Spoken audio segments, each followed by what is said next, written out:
Assalamualaikum warahmatullahi wabarakatuh. Perkenalkan, saya Yumna Alifatun Nashwa, NIM 2020-11277 dari kelas Manajemen Pemasaran 1 3D. Pada kesempatan kali ini, saya akan mempresentasikan mengenai strategi pemasaran pada PT Ultra Jaya Milk Industry and Trading Company Tbk.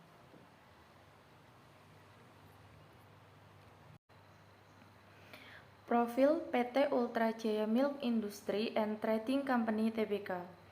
PT Ultra Jaya Milk Industry and Trading Company Tbk merupakan sebuah perusahaan yang berada di bidang industri makanan dan minuman.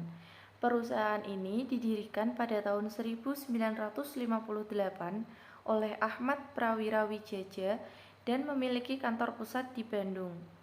Perusahaan ini telah mengolah berbagai produk seperti produk olahan susu, produk teh, sari kacang hijau, asam jawa, sampai membuat produk susu kental manis. PT Ultra Jaya juga telah mendistribusikan produknya ke seluruh Indonesia dan juga ke luar negeri melalui penjualan ekspor ke beberapa negara seperti Australia, Nigeria, Arab Saudi, Korea Selatan, dan Amerika Serikat. Analisis strategi pemasaran lingkungan, faktor internal dan eksternal dengan menggunakan analisis SWOT atau Strengths, Weakness, Opportunities, dan Threats. Faktor internal terdiri dari kekuatan, strengths, dan kelemahan, weakness. Kekuatan meliputi yang pertama yaitu keterampilan pekerja. Keterampilan para pekerja dalam mengolah berbagai bahan baku sangat penting agar dapat menciptakan produk yang baik dan berkualitas. Yang kedua adalah jumlah anggota yang banyak. Berdasarkan Annual Report tahun 2020, PT Ultra Jaya memiliki karyawan sekitar kurang lebih 1.101 orang termasuk pemegang saham dan para pimpinan. Yang ketiga adalah ketersediaan bahan baku. Iklim dan cuaca yang cocok di Bandung untuk budidaya tumbuhan dan hewan ternak sangat mendukung ketersediaan bahan baku yang diperlukan. Yang keempat adalah daya tahan produk. Penting bagi perusahaan untuk tetap menjaga daya tahan dan kualitas produknya. Dengan menggunakan teknologi yang tinggi, perusahaan dapat menjaga daya tahan dan kualitas produk agar tidak merubah cita rasa. Selanjutnya adalah inovasi produk. PT Ultra Jaya telah melakukan berbagai inovasi dengan produknya, dari berbagai varian rasa, varian kemasan, dan sebagainya. Dari segi kelemahan atau weakness terdiri dari yang pertama adalah kegiatan promosi yang kurang maksimal. Yang kedua, kesalahan dalam proses produksi. Penyediaan bahan baku yang kurang baik atau kesalahan dalam mengolah bahan baku akan menyebabkan penurunan pada mutu produk. Kerusakan mesin juga menjadi salah satu penyebab kesalahan dalam proses produksi. Yang ketiga adalah kurangnya akses pasar. Dalam hal ini, akses pasar yang dimaksud adalah akses pasar luar negeri, yaitu ekspor. Penjualan yang dilakukan oleh PT Ultra Jaya untuk dalam negeri mencapai 90%, sedangkan untuk luar negeri hanya mencapai 10% saja. Untuk faktor internal terdiri dari peluang, opportunities, dan ancaman, threats. Peluang sendiri meliputi letak yang strategis. Yang kedua, kondisi lingkungan yang mendukung. Yang ketiga, minat konsumen yang tinggi. Dan yang keempat, perkembangan teknologi informasi. Perkembangan teknologi informasi ini sangat berperan penting dalam kelangsungan pertumbuhan suatu perusahaan. Dengan adanya teknologi informasi yang memadai, dapat membantu perusahaan dalam melakukan seluruh aktivitas produksi sampai distribusi. Dari segi ancaman, terdiri dari persaingan usaha bisnis dan perubahan globalisasi. Perubahan globalisasi yang berubah-ubah menjadi ancaman tersendiri bagi perusahaan. Setelah mengetahui faktor internal dan eksternal dari PT Ultra Jaya, selanjutnya adalah melakukan perumusan mengenai strategi pemasaran dengan cara menyusun matriks SWOT. Yang pertama adalah strategi SO, Strange Opportunities. Dengan mengeluarkan produk-produk baru serta mengembangkan produk yang telah ada dengan beraneka varian rasa baru. Yang kedua adalah strategi WO, Weakness Opportunities. Dengan strategi ini, perusahaan diharapkan dapat meminimalkan kelemahan yang ada pada perusahaan agar dapat menjadi sebuah peluang.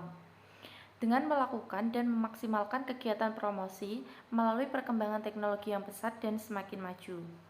Yang ketiga adalah strategi ST, Strange Trade. Strategi ini menggunakan kekuatan perusahaan dalam menghadapi ancaman yang ada, dengan menciptakan produk baru yang berbeda dengan produk di pasaran dan memiliki ciri khas dari perusahaan.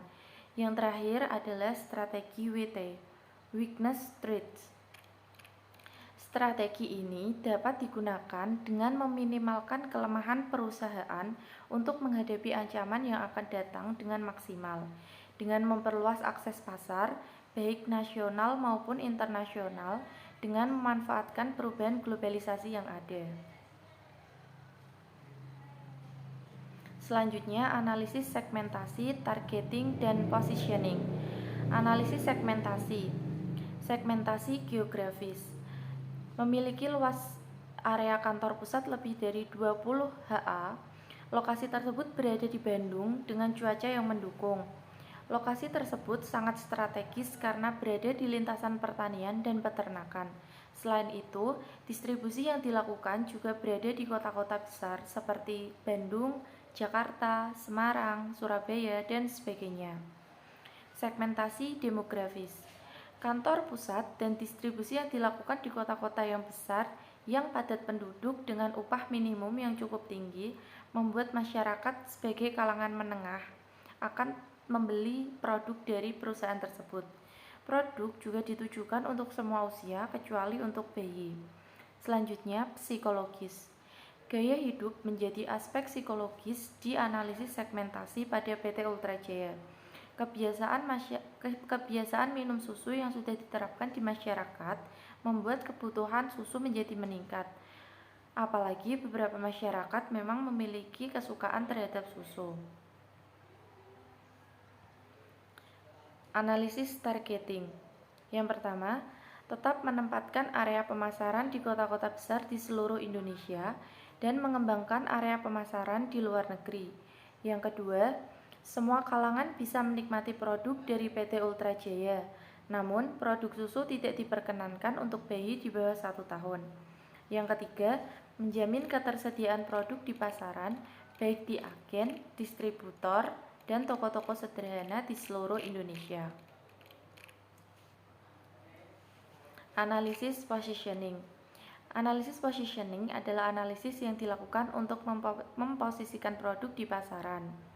PT Ultra Jaya dapat memposisikan produknya untuk semua kalangan masyarakat karena memiliki harga yang relatif murah dan produk yang berkualitas.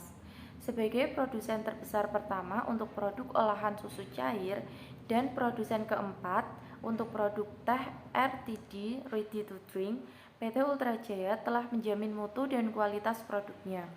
Konsumen juga telah mengetahui kualitas, cita rasa, dan manfaat dari produk PT Ultra Jaya. Selanjutnya, analisis strategi produk. Yang pertama adalah jenis produk. Jenis produk yang dihasilkan oleh PT Ultra Jaya diantaranya adalah produk olahan susu, produk teh, produk minuman kesehatan, dan produk susu kental manis. Yang kedua, kualitas produk. Seluruh produk dari PT Ultra Jaya telah mendapatkan persetujuan pendaftaran dari Badan Pengawas Obat dan Makanan (BPOM) dan sertifikat halal dari Majelis Ulama Indonesia (MUI). Produk dari PT Ultra Jaya juga diproses tanpa bahan pengawet dan pemanis buatan. Yang ketiga adalah desain produk. PT Ultra Jaya telah melakukan beberapa kali inovasi terhadap desain produknya. Desain ini meliputi variasi produk, varian rasa pada produk, dan kemasan produk. Desain produk ini dibuat untuk menarik minat konsumen terhadap produk dari PT Ultra Jaya. Yang keempat adalah kemasan produk. Produk minuman dikemas dalam kemasan yang bervariasi. Produk-produk tersebut dikemas dalam kemasan karton aseptik agar kualitasnya tetap terjamin. Tutup dalam kemasan juga menggunakan teknologi ultra twist. Selanjutnya adalah brand name produk. PT Ultra Jaya memiliki beberapa merek dagang untuk produknya. Di antaranya yaitu yang pertama, Ultra Milk untuk produk olahan susu, Ultra Mimi untuk produk olahan susu yang ditujukan untuk anak-anak dengan desain kemasan yang lebih lucu. Selanjutnya ada teh kotak untuk produk olahan teh, dan sari kacang hijau, sari asam jawa untuk produk minuman kesehatan, serta cap sapi untuk produk susu kental manis.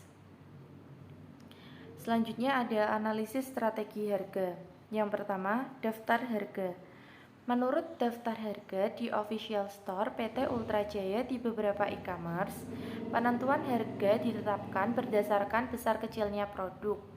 Harga tersebut diberikan untuk satu produk dengan jumlah lebih dari satu. Di antaranya, Ultra Milk 6 kotak dengan ukuran 200 ml dihargai 26.400. Teh kotak 3 buah dengan ukuran 500 ml dihargai 18.900. Ultra sari kacang hijau 6 buah dengan kemasan 250 ml dihargai 24.000, serta ultra sari asem asli 6 buah dengan isian 250 ml dihargai 30.000. Yang kedua adalah diskon dan promo. Promo yang diberikan PT Ultra Jaya seperti jika membeli lebih banyak jumlah produk, maka akan ada pengurangan harga. Selain itu, promo untuk membeli beberapa jenis produk dengan jumlah tertentu akan mendapat diskon. Penjualan lewat official store di e-commerce juga menawarkan biaya gratis untuk ongkos kirim ke seluruh Indonesia. Analisis strategi distribusi. Yang pertama yaitu saluran distribusi. PT Ultra Jaya telah memiliki lebih dari 73.100 titik penjualan di Pulau Jawa. Sedangkan untuk di luar Pulau Jawa sendiri, PT Ultra Jaya telah memiliki 53 agen yang tersebar di seluruh Indonesia. Selain itu, dengan jumlah 14 distributor di luar negeri, PT Ultra Jaya juga telah melakukan penjualan ekspor ke beberapa negara di dunia, seperti Australia, Nigeria, Arab Saudi, Korea Selatan, Amerika Serikat, dan beberapa negara yang lain. Yang kedua adalah lokasi. Pendistribusian produk PT Ultra Jaya dilakukan di kota-kota besar di Indonesia, seperti Jakarta, Semarang, Bandung, Surabaya, dan beberapa kota besar yang lain. Baru kemudian akan didistribusikan ke agen-agen agar sampai ke konsumen. Selanjutnya, analisis strategi promosi. Yang pertama yaitu iklan. PT Ultra Jaya melakukan promosi melalui iklan di TV, sosial media seperti Instagram, Facebook, YouTube, dan sarana periklanan lainnya untuk mengenalkan produk-produk yang dihasilkan. Yang kedua yaitu personal selling. Personal selling PT Ultra Jaya dilakukan dengan menjual produknya melalui official store PT Ultra Jaya di e-commerce. Yang ketiga yaitu promosi penjualan. PT Ultra Jaya telah memiliki lebih dari 300 sales profesional dengan lebih dari 100 armada yang siap untuk mempromosikan produk dari PT Ultra Jaya sendiri. Yang keempat ada hubungan masyarakat. Sosialisasi yang dilakukan oleh PT Ultra Jaya dengan cara mengunjungi sekolah-sekolah untuk menyadarkan dan mensosialisasikan betapa pentingnya minum susu dengan melalui kegiatan Ultra Farm Goes to School. Yang terakhir ada penjualan langsung dan digital. Penjualan langsung PT Ultra Jaya dilakukan dengan memasok produknya kepada para pedagang kecil dan minimarket lewat distributor.